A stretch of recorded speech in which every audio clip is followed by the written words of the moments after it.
बिस्मिल्लाहिर्रहमानिर्रहीम। एक्सरसाइज 6.3 का question number 7 solve करते हैं। Find n so that a raise पर एन प्लस बी रेस पर एन ओवर ए रेस पर N minus one plus B raise पर N minus one may be the arithmetic mean between a and b. आपने क्या find करना है? N की value मालूम करनी है। इस तरह के ये वाला जो एक्सप्रेशन है वो ए और बी के दरमियान अरिथमेटिक मीन हो। हालांकि ए और बी के दरमियान अरिथमेटिक मीन का जो फार्मूला है वो है ए plus B by to.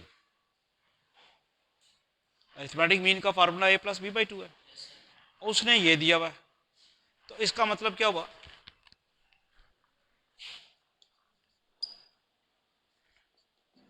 Since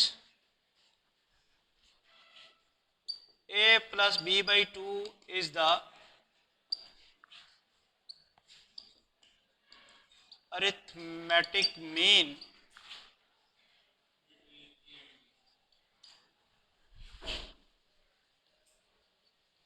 between A and B, so by given condition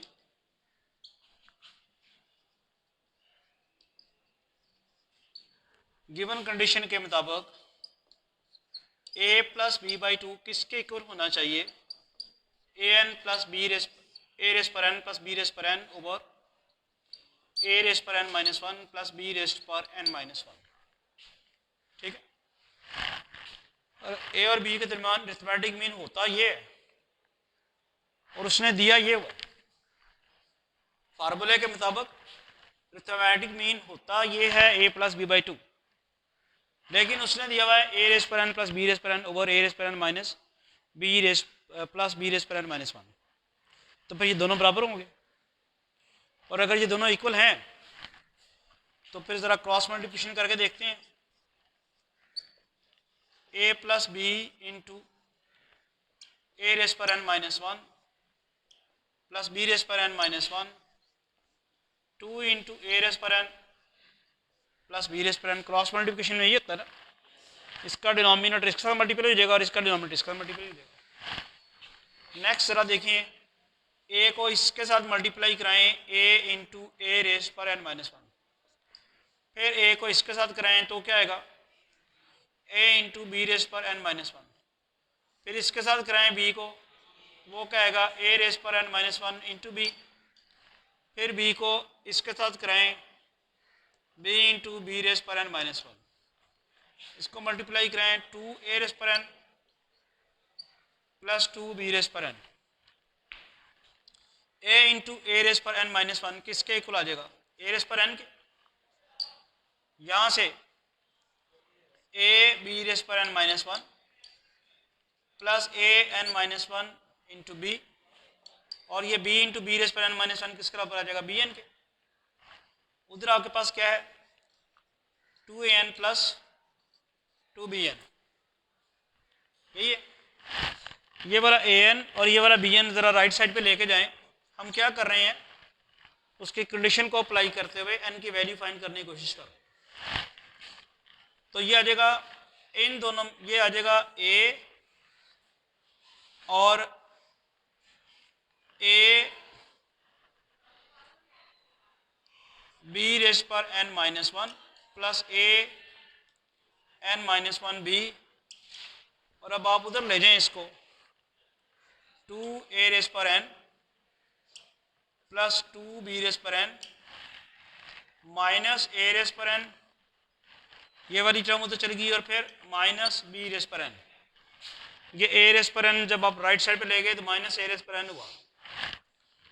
इसी तरह बी रेस पर एन जब राइट साइड पे ले गए तो माइनस बी रेस पर एन हुआ। अब आया क्या? इसको हम लिख सकते हैं ए रेस पर N minus one B plus A B raise पर एन माइनस वन। यहाँ टू ए रेस पर एन माइनस ए रेस पर एन किसके इक्वल हो जाएगा? ए रेस पर एन।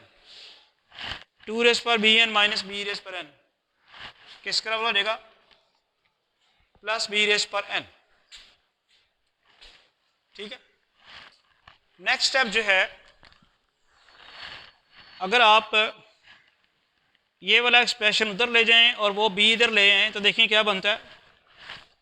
यहां रहता है ए बी रेस पर N minus one minus B raise पर एन। क्या मैंने किया, इस टर्म को इधर रहने दिया और इसको उठा के इधर ले। अब इस टर्म को इधर रहने देता हूं, ए रेस पर एन वैसे ही, और माइनस ये वाली टर्म उधर, ए रेस पर N minus one into B. ठीक है, ये जरा एक्सप्रेशन देखें, इसको मैं लिख सकता हूं ए इंटू बी रेस पर एन माइनस वन माइनस, इसको मैं लिख सकता हूं बी इंटू बी रेस पर एन माइनस वन। इसी तरह ये वाला जो है ए इंटू ए रेस पर एन माइनस वन माइनस ए रेस पर N minus one into B.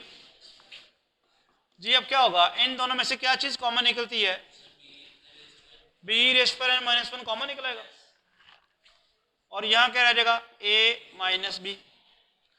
यहां से क्या कॉमन निकल रहेगा, ए रेस पर एन माइनस वन कॉमन निकलेगा और रह जाएगा ए माइनस बी। अब ए और बी दोनों डिफरेंट है, तो ए माइनस बी जीरो के इक्वल नहीं होगा, ए माइनस बी जीरो के इक्वल नहीं है। रीजन क्या है, रीजन यह है कि a is not equal to b. तो जो चीज जीरो के इक्वल ना हो उससे डिवाइड कराया जा सकता है। आप दोनों तरफ ए माइनस बी से डिवाइड करा दें। ए माइनस बी से डिवाइड कराने का मतलब क्या है कि ये कट जाएगी दोनों तरफ, रह क्या जाएगा, बी रेस पर N minus one is equal to A raise पर एन माइनस वन। फिर यहां से बी रेस पर एन माइनस वन ओवर ए रेस पर N minus one is equal to one. इसको हम क्या लिख सकते हैं, B over A raise to power N minus one. ऐसे ही होगा ना, ए बी की पावर भी एन माइनस वन है, ए की पावर भी एन माइनस वन है, तो बी ओवर ए की पावर एन माइनस वन हो जाएगी। और ये वाला जो वन है इसको मैं लिख सकता हूं बी ओवर ए की पावर जीरो। किसी भी पावर की, किसी भी चीज की पावर जब आप जीरो ले रहे हैं नंबर की, तो वो वन आता है। तो बी ओवर ए का क्यों लिया, ताकि इधर बी ओवर ए है। अब आपको पता है कि अगर बेसिस सेम हो तो इंडिसेस भी सेम होती हैं, तो फिर यहां से क्या निकला, बी ओवर ए की पावर एन माइनस वन बराबर है बी ओवर ए की पावर जीरो। तो क्या निकला, N minus one is equal to zero. N minus one is equal to zero का मतलब है एन की वैल्यू फिर क्या निकली, तो एन की इस वैल्यू के लिए ए रेस्ट पर एन प्लस बी रेस्ट पर एन ओवर ए रेस्ट पर N minus one plus b raise पर N minus one will be the arithmetic mean between a and b. Question सारा समझ आ गया। ए की पावर, बस सिर्फ कैलकुलेशन ही थी और तो कोई मसला नहीं था।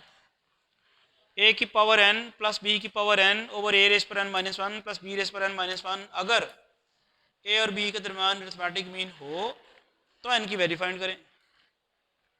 तो अरिथमेटिक ए और बी के दरमियान अरिथमेटिक मीन का फार्मूला है ए प्लस बी ओवर टू।